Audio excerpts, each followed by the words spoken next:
the dreams do come true. Reality sets in, and we're here.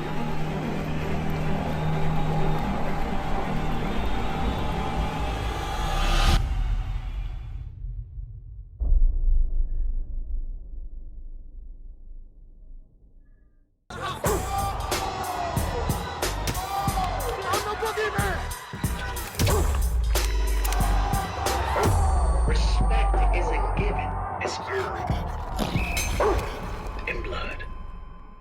Boxing King Media with Ade Oladipo in his motherland, the motherland that is Nigeria. We're in Lagos. Are you from Lagos, or where's your background from? From Lagos, Nigeria. Like literally born. Oh my God, dude! I thought that was something bigger than that. Yeah. I thought that was like a lizard jumping out the wall. No, yeah, literally born about 15 minutes away from here. All my mum's family are about 10 minutes from where we are now. We're in Ikeja in Lagos. This is where my mum basically lives every time she comes back to Nigeria. So yeah, we are back home for me. And it's amazing for me to be back home. Like I've been screaming, I've been talking about a Nigerian fight forever. And it's almost been just a wish. I didn't know who was going to put the money up. I didn't know how it was going to happen. So, big thank you to Balmoral Group Promotions, AMIR Promotions, obviously AMIR here as well, which is good as well. So it's one thing, AMIR Promotions said, okay, we're going to back it, but the big man being here as well, and all the other fighters flying out, Adelaide, Telma flies in today, Lawrence Coley, it's just so important. For me, this is like the start of something really, really big. Explain this to me, because Amir kind of made this point before we talk about the boxing, that obviously he's a British Pakistani. There's so many Nigerian superstars in any sport. Nigerians dominate a lot of the sports, track and field, boxing. Some of the biggest earners have been Nigerian guys with Nigerian background. Why has it took for Amir Khan to bring boxing here? Like, what's missing? Why has nobody else done it? Don't know, and that's the honest question. And this is why when I've been screaming for, look, ultimately I would have loved AJ to say I'm going to do it and take over. Maybe obviously AJ's still fighting, so once that door stops or shuts, then his promotional door opens. But look, boxing's such a worldwide sport. I'm happy for anyone to come in and do it. It's not because it's Amir Khan and he's Pakistani Britain. I'm like, oh no, anyone come in. Amir's like a legend in boxing. I mean, we went to the governor's house yesterday, the governor of Lagos, and he recognized Amir immediately. And he actually said, oh, I thought you were taller than this.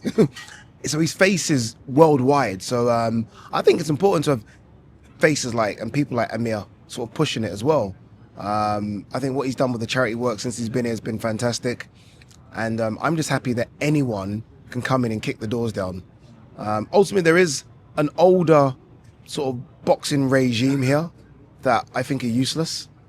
And I think have been holding back Nigerian boxing. I think some of the facilities are a joke and an embarrassment, especially considering that what we can produce and what we have produced. So I think once that regime is done and gone, then I think the new regime will take over, led by Dr. Easy and Balmoral Group Promotions and Amir Khan and myself, whoever, and I think we can take it forward. Indeed, it looks that way as well. I'll tell you another big misconception, because when I came here, the misconception is Nigeria, you can't walk on the streets, you can't do anything, you're basically stuck in your room. But mate, this is beautiful. I've been out about on the streets today, loads of people, everyone's really welcoming, everyone's really friendly as well, which I liked about it the most. Yeah, those misconceptions. Look, you know what?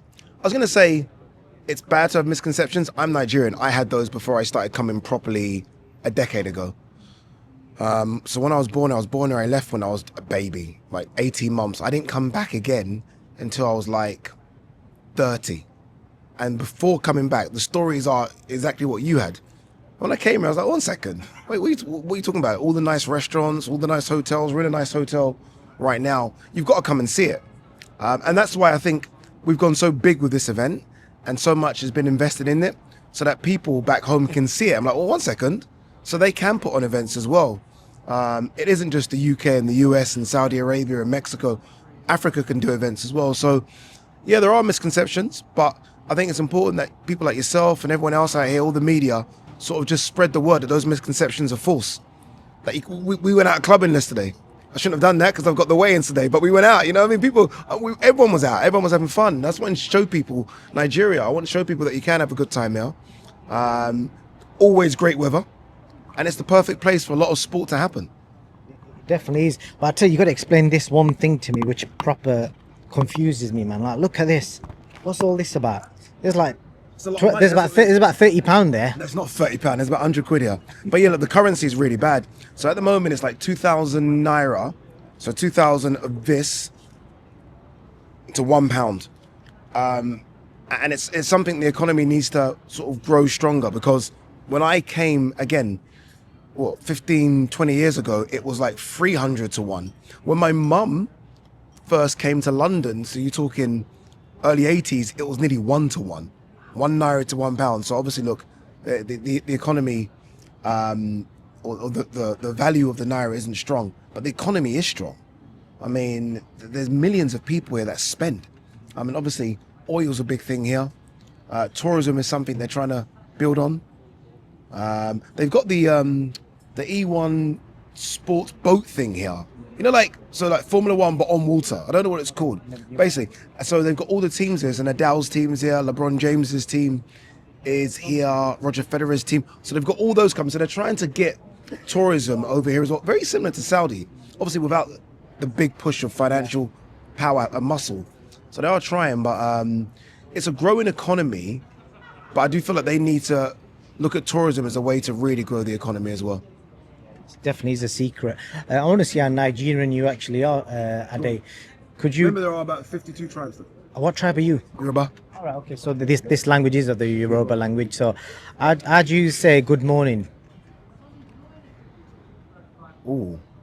Well, there's a few ways that you can, like, Bounty is like, Hello. Innit? yeah, hello, good morning. What have you got down there? Let me see. Ikaro. Ekaro. Okay. Good afternoon. I don't know. Remember, I was bloody lived in like London for like 30 years. I mean, Khan did a good job of this. Ikasan Oli Redham. Oh, yeah. Next one. So you said Bawani, which is hello. So how do you say what your name is? Kalukwe. Yeah, okay, that was a good one. And your name is? I don't know. Go on. Thank you very much. Is she? Well, we'll leave it there. But yeah, you're some like there's definitely a bit of Nigerian in Ade. So a big fight here, Marcus Brown and Brandon Glanton. He's managed by Napa. He's got him a good opportunity here after the Chris Billam-Smith fight. So he's so it's a really good fight, this one. And Napa's obviously Ghanaian, isn't he? So I was hoping he'd be here, but I think he's busy with Chris. So this actual fight, who's the favourite in this? Because on paper, Marcus Brown I think has been slightly inactive. Glanton's coming off very inactive. Yeah, I was trying to be polite. Yeah, Brandon's definitely the favourite, but Marcus is by far the better boxer. By far. He was at the Boxraw sparring event in New York, and he looked really good. He stood out because you could tell he was one of the most talented fighters there. Yeah, he did. He actually sparred? Yeah, I saw him spar. Yeah. Oh, there you go then. Yeah. And when I saw it was Marcus Brown replacing Rocky Fielding, it's obviously this was supposed to be Brandon versus Rocky Fielding, which is weird now in hindsight. But I was like, yeah, Marcus Brown's just one fight in 4 years. Now he's moved up to cruiserweight. But you look at him and you think, how on earth did you even make light heavyweight? He's a very big guy. Wait till you see him today. Physically, he's very, very big. And he seems to be on it. And having spoken to him as well, he knows that, yes, there's Jao Pataya and there's Gilberto Ramirez. But he's probably thinking, apart from that, I'll do anyone. Like, he's obviously beaten Badu Jack, who's a champion. So he's probably looking around and thinking, if I can get through Brandon Glanton, who is a bit of a name now because of the Chris Billam-Smith fight, then there could be, because of the name, you get fast-tracked. And who knows? Look who Jai is fighting in December. Do you know what I mean? It's someone that we really don't know. So sometimes you can jump the queue if you're known a little bit. He talks the talk. I mean, the face-off I did between the two were a bit crazy. A table got flipped immediately. So let's see. My worry for him is Brandon's all about pressure. And one fight in 4 years is one fight in 4 years. I don't care how much sparring and road work you've done.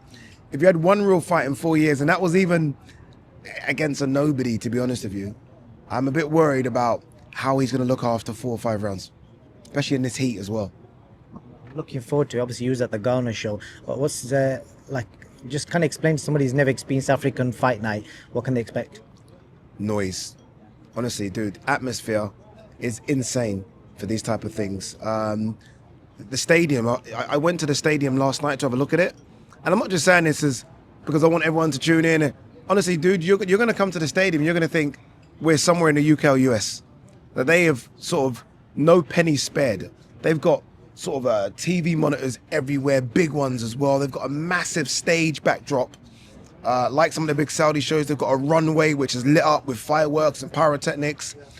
They've got musical artists performing, big ones as well, from over here. So it's going to be loud. 15,000 I'm hearing, all crammed in as well. And the stadium, Mobalaji Stadium, was like our first big stadium back in the 30s. It's been refurbished 5 years ago. So now it's a proper football stadium. It looks the part. Outside, I'm not going to lie to you. You'll be like, what's going on? Addy's been lying to me. Inside, they haven't refurbished the outside. They refurbished the inside, but it looks really, really good. So hopefully it delivers, because this is big for Africa. This isn't just for Nigeria. This is for African boxing. I think the world needs to realize that Africa can put on big events as well. It isn't just UK, US, Saudi. There are sort of boxing hubs all over the place. And Africa has so many boxers, like so many. Nigeria obviously has a heritage. So does Ghana. So does South Africa. So does Namibia, Zimbabwe. So there's a lot of people here that want opportunities who can't get over and get a Frank Warren contract or an Eddie contract or get to America. It's showing them that you can make a profession here. So hopefully it goes well. Hopefully you guys cover it the best you can. It's on DAZN, it's on TalkSport, so it's got the eyes. So it's been given the chance, right? Okay, here are the eyeballs, now deliver. And that's why they got me in to present it. They're like, okay, Addy, we need you to. I'm like, okay, let's do it. So hopefully it goes well. All the best to the organisers. Last thing I want to ask you, your fellow tribesman, Anthony Joshua, he's Yoruba as well, isn't he? Yeah, I got that right. So He could never answer those questions you asked me. I've got. I hope if he's because I'm pretty sure he'll probably listen to this, because he has told me he's subscribed to Boxing King Media and is a big fan of my work. So hopefully he'll be watching this. So with regards to your fellow tribesman Anthony Joshua, Eddie Hearn said the other day that he's looking to fight potentially this year. He said he won't be anyone in the top 5, top 6, 7. So who would you want him to fight against if he's going to have that in between fight for the potential Fury fight next year? Who's a good name? So difficult, isn't it? Like, I don't even know what top 6 is. Is Bakolu top 6, top 7 in people's eyes? It's a hard fight. Is he top 6, top 7 after a defeat and a draw? Probably not, Bakolu. I know it's a tough one, and every time I say Bakolu, people are always like, "Oh, he doesn't bring much to the table." But I think people would tune in. People would love it. I think Bakolu will get in tremendous shape. And if you're AJ as well and Freddie and the team, you look at that last performance and think, we can do him. It's risky. AJ's coming off a knockout defeat. I think everyone seems to forget that sometimes with AJ. He's also coming off a damaging defeat. Tony Yoka's been mentioned, obviously, with Don Charles now. So that's AJ going up against another sort of Don Charles fighter. I know Dubois left, but Don Charles fighter. It's the longest AJ's been out the ring as well, 13 months. That's the longest ever in his career. I don't know if you know that or not. Yeah, and it doesn't help when you get older. But then again, I mean, Crawford takes a year off every single fight. Do you know what I mean? And somehow, it's Crawford, don't get me wrong. But somehow there must be an argument like, is it better to have a fight and rest and recover properly, or go back to back to back? I don't know. I don't understand the science of it, because it seems to work for Crawford all the time. But yeah, by the time it rolls around, AJ will probably be out the ring for 15 months, unless it's announced today, which it won't be. So Tony Yoka seems to be a name that's not going away. There was a lot of talk about him versus Cabial, although that seems to have gone now. Cabial looks like he's going another route. So there aren't that many opponents. I mean, do you get like another Jermaine Franklin type, who we didn't really know? And it's almost like risky because you don't know him. So if you beat him, it's like, who did you beat? If you look rubbish, everyone's like, well, what are you doing? So he's in a tricky position. That's why I've always said, just go for it. That's why I always say about Bakoli, because AJ will know them, won't you? Can I give you a mad one? Wilder. The winner of Makhmudov, Dave Allen. The winner of that. Jeez. As a potential in between. It's not an in-betweener though, is it? That's the risky thing with these guys. But again, that's the risk reward. Like Makhmudov, 6'7". Allen, the confidence. If Allen chins Makhmudov, Allen will think he can chin AJ. If he does, the confidence he'll have, it's just not worth it. That's why I'd rather him just go for it. Because okay, you fight Bakoli, you lose. It's Bakoli. It's fine. It's okay, right? Because Bakoli is still very, very good. Bakoli, people have written him off. I think Bakoli can still chin a lot of people. Fury, you lose to Fury, it's no problem. This doesn't stop eating, dude. Billy, sort it out, Billy. Gee, I can't. It baffles me. I get so upset with it because Bakoli and Billy Nelson have worked so hard to put themselves in a position whereby they are making good money from boxing, right? No one wanted to fight Bakoli. They've had to take risky fights. They've gone to France. They fought Jared Anderson. You know, risky-ish fights, right? You're always the away fighter. All of a sudden, you chinned Anderson and you're now that guy. This is the time to stay in shape. I don't get paid to stay in shape. I go gym every day. Like, why would you, if it's your career, why would you not say, you know what, nah, I'm going to get the best nutritionist ever. If I like fried chicken, he's going to make me the healthiest version of that. And just stay around 270. Because I'm telling you now, I feel like an idiot because I've always said Bakoli beats everyone apart from Usyk. I'm telling you now, Bakoli could beat all of them if he stays in shape. But he just can't stop eating. He's going to stop eating, man, and show his eating in the ring. He needs to eat the fighters. And there's so much money out there now. This is the thing. This is the worst time not to be serious about heavyweight boxing. The worst time because you're kind of getting overpaid. If I'm honest with you, you're getting overpaid. Like, I know some of the salaries and purses for some of these fights. And I'm like, geez, these boys are getting paid. You don't have to be number one anymore to get 7 figures. So if you're Bakoli, you're a name as well. I don't get it. I don't get it. Please, Bakoli, I'm begging you, as a fellow brother, my missus is from your country. Please, we always talk about you most nights, and it always starts an argument. Stay in shape, please, because I really want you to go as far as you possibly can. Because what's Bakoli, 34, 35? Only a year left, 2 years left. Make as much money as possible, and do what you're doing in Congo and support people, but you've got a chance of becoming a world champion because those belts are going to go everywhere. You could fight for a title. Sign us out in Nigerian. Or double.